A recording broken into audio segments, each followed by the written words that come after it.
Salut à tous, on se retrouve sur Waven. Aujourd'hui je vais vous présenter un build très sympathique avec une de mes armes préférées, l'Eniripsa Kokoro.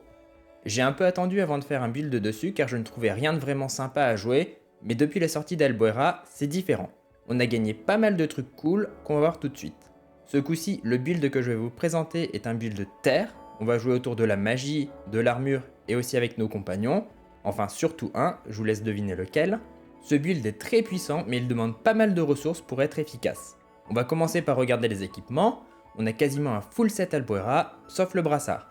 En premier, on va prendre la Nordure. Il va faire un rocher, donc des dommages, à chaque fois qu'on va générer des jauges. Ce qui est bien sympa vu le nombre qu'on va en faire. Il booste aussi les dommages terre, améliore les tourbes et va nous donner une jauge terre à la mort d'un de nos compagnons. On continue avec l'anneau blond. Il fonctionne un peu comme les sorts d'Albuera. Il va nous donner plus 5% de dégâts terre par jauge générée dans la limite de 100%, ce qui est déjà pas mal. Il booste les dommages terre ainsi que les tourbes, mais donne aussi plus 5% de chance coup critique au sort terre. Le suivant est l'anneau Unmorgate. Il va permettre, lors d'un coup critique avec nos sorts 5 ou 6 PA, de gagner une jauge supplémentaire.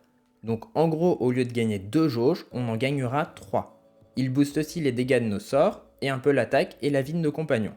Il donne aussi plus 5% de chance coup critique au sort, pour un total donc de 15% de chance coup critique si on compte l'anneau précédent et les 5% de base. Et si on cumule avec les dons des sorts qui eux aussi donnent 15% de coup critique, on aura 30% de chance de coup critique au sort, soit une chance sur 3, ce qui est vraiment pas mal. Le dernier est l'anneau secours. Son effet est que nos compagnons vont gagner leur attaque en armure à leur apparition, ce qui va augmenter un peu leur survie. Il augmentera aussi les dommages de nos sorts et boostera les coups critiques, les dommages coups critiques et l'attaque de nos compagnons. Pour ce qui est du brassard, on va partir sur le brassard spirituel. A chaque fois qu'on attaquera, un de nos compagnons se téléportera et infligera 50% de son attaque à la cible. Le brassard boostera aussi un peu nos compagnons, il donnera des coups critiques, des dommages coups critiques et de l'attaque. C'est sûr que c'est moins fort que sur un build premium, mais ça sera utile quand même, ne vous inquiétez pas. Pour les compagnons, on va prendre principalement des compagnons terre forcément. Hmea nous permettra de générer des jauges terre, ça sera notre compagnon sacrifiable. On verra juste après si vous n'avez pas la ref. Marcus sera notre compagnon le plus important. Grâce à lui, on générera une quantité d'armure impressionnante, notamment quand il fera des coups critiques. Ensuite, j'ai choisi Az. Il nous servira à appliquer Astral pour proc l'effet de Marcus. J'ai choisi Az et pas le Griffer qui applique Boueux, car déjà il coûte une jauge de moins, mais aussi car grâce à l'effet Confrérie du Tofu, il va nous donner une jauge éther, et donc booster notre magie et faire un rocher. Pour finir, Amalia, c'est un compagnon emblématique pour les builds terre grâce à son effet de réduction de PA. Elle est aussi utile pour faire proc l'effet Confrérie du Tofu. Pour les sorts, je suis parti sur un deck 9 sorts. Kokoro renforcé fera des bons dommages en zone pour un sort 3 PA, surtout grâce à l'effet soutien, c'est-à-dire s'il est joué sur un allié et non notre héros. Baume tourbé pourra soigner nos alliés mais surtout taper très fort les ennemis, ainsi que donner de l'armure avec soutien, et si on fait un coup critique. Baume bourbeux pour placer boueux avec un petit coup de 2 PA. En coup critique, il pourra aussi donner de l'armure. Sable d'Albuera fera des dommages monstrueux, surtout en fin de combat. Quand on aura généré au moins 10 jauges, il pourra même taper en zone. Tourbe d'Albuera nous donnera de l'armure, comme son nom l'indique, lui aussi quand on aura généré au moins 10 jauges.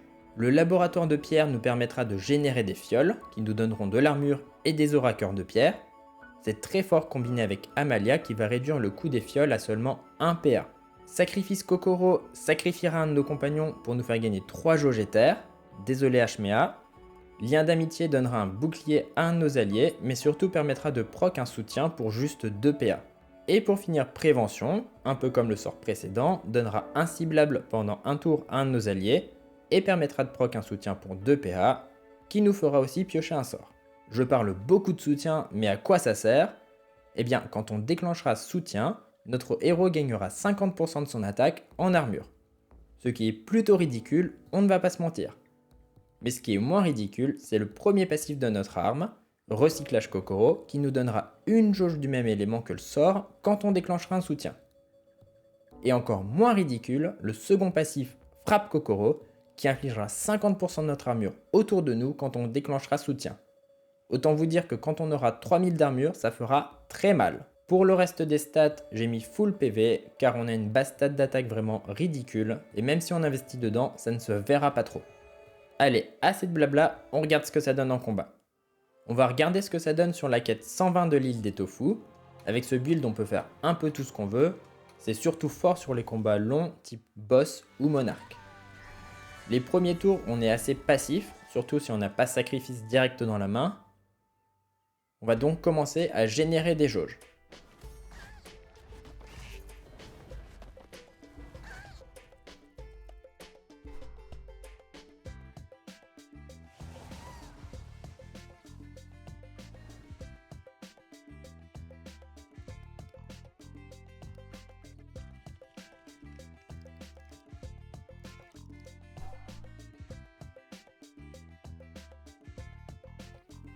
Là, on ne peut toujours pas faire grand chose. On continue à générer des jauges. Et on place boueux. On va attendre pour invoquer, vu qu'on n'a pas encore sacrifice.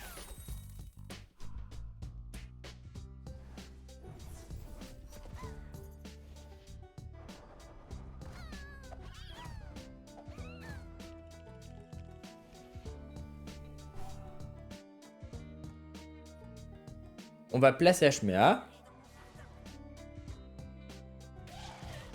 Et vu qu'on a cette jauge grâce au coup critique, on n'a pas besoin de retaper avec. Du coup, on sacrifice. On peut placer Marcus et on va faire bien attention car on veut proc son effet 2 fois pour espérer choper au moins un coup critique. Du coup, on tape pour le téléporter grâce au brassard. Et ensuite, on invoque Az et on retape. Si on fait l'inverse, c'est un 50-50 sur le brassard, donc on n'est pas sûr d'avoir 2 procs de Marcus. Bon, là j'ai eu de la chance, j'ai eu 2 coups critiques, du coup on peut commencer à placer des soutiens et faire des énormes dommages de zone.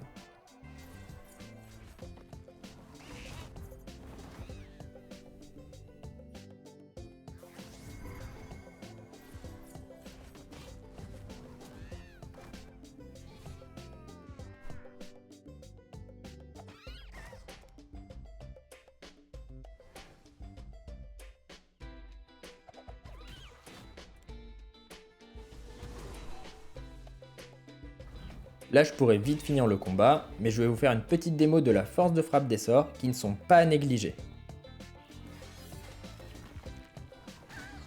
Hop, le petit coup critique sur sable qui fait plaisir.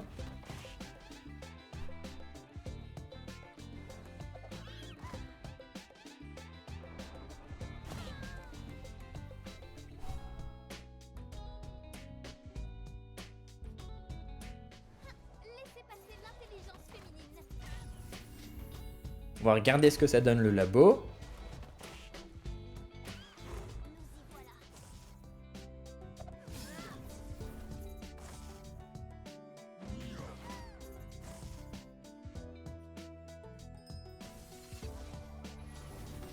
Sans d'armure et un petit rocher à 100 aussi pour 1 PA, c'est pas mal je trouve.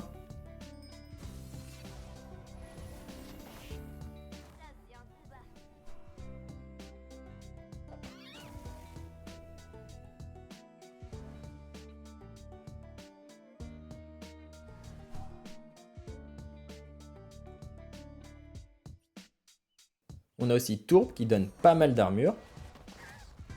Dommage, là c'était pas un coup critique.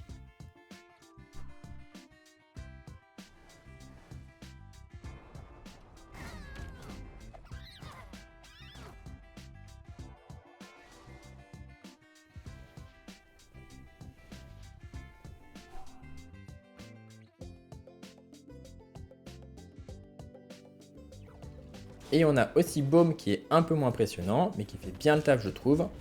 Et en plus il déclenche soutien. Et Kokoro renforcé, qui commence aussi à faire des bons dommages, surtout qu'il coûte virtuellement 1 PA. Et voilà, du coup c'est tout ce que j'ai à vous montrer pour le build. C'est un build de magie armure très sympa je trouve, même s'il est beaucoup dépendant de la RNG. N'hésitez pas à me dire en commentaire ce que vous en avez pensé. Vous pouvez aussi vous abonner si ce n'est pas déjà fait. Et sur ce je vous dis à la prochaine!